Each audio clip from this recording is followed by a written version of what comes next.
Ni mushemanio uria tafanitio guku Nairobi ugikuruhania maminista hinya kuma mabũrũri 13 gĩtarũ-inĩ kĩa Afrika. Itanya-inĩ nĩ arĩ gũkinyanĩria ũhotekeku wa ũgayani wa hinya wa thitima harĩ mabũrũri maya mothe. Kũringana na mwandĩki mũnene wa WIGUANO ũyũ James Wahogo, rĩu bũrũri o wothe ũrĩa ũrĩ WIGUANO-inĩ ũyũ nĩ ũkũhotithio kũhũthagĩra hinya wa thitima wa bũrũri ũngĩ o wothe rĩrĩa hinya wa thitima bũrũri-inĩ wao wagĩa na gatithio. EAPP countries continues to facilitate the implementation of cross-border transmission projects aimed at strengthening regional connectivity and ensuring the reliable supply of electricity to our growing population. Together we have the potential to impact over 600 million people. Sometimes, for example, in Kenya, we'll have excess power at night generated from geothermal, and yet our neighbors in Tanzania may not be having enough power. So the concept of the power pool is to be able to trade in power.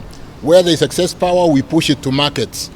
And to be able to do that, we need interconnectivity. Minister wa hinya gũkũ bũrũri-inĩ Davis Chirchir akagweta ikinya rĩrĩ ta ũndũ kweheria bũrũri wa Kenya ũgwati-inĩ wa kwaga thitima mahinda o mothe, agĩtarĩria WIGUANO ũrĩa ũrambĩrĩirie kũrutithio wĩra hau kabere gatagatĩ ga Kenya na mabũrũri ta Uganda na Ethiopia gũkorwo ciarĩte matunda. Kenya has already reaped the rewards of the regional integration through bilateral frameworks such as importing 200 megawatts from Ethiopia through the line that we build, the eastern interconnector between Ethiopia and Kenya.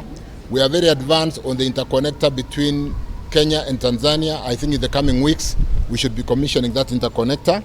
Energy is critical in development, in the industrialization, in creating jobs in our region. Kuhitukira hinya wa kuigana wa thitima mabũrũri maya magatanya ona gũkũria wonjoria wamo kuonona iganda irĩ na ũhoti wa kwandandũra umithio wacio. Currently, the countries are trading about 3,400 gigawatt hours annually, which represents a big achievement compared to the 504 gigawatt hour of power transferred in the region when EAPP was first established in 2005. Ethiopia is rich in hydroelectricity generation. Kenya is good on geothermal. Other countries like Egypt and Libya have got gas.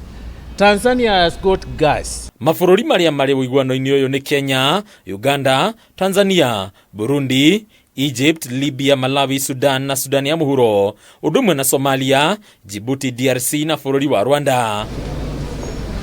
Hadini ya Kameme TV, rĩtwa rĩakwa nĩ Bataru wa Mwagi.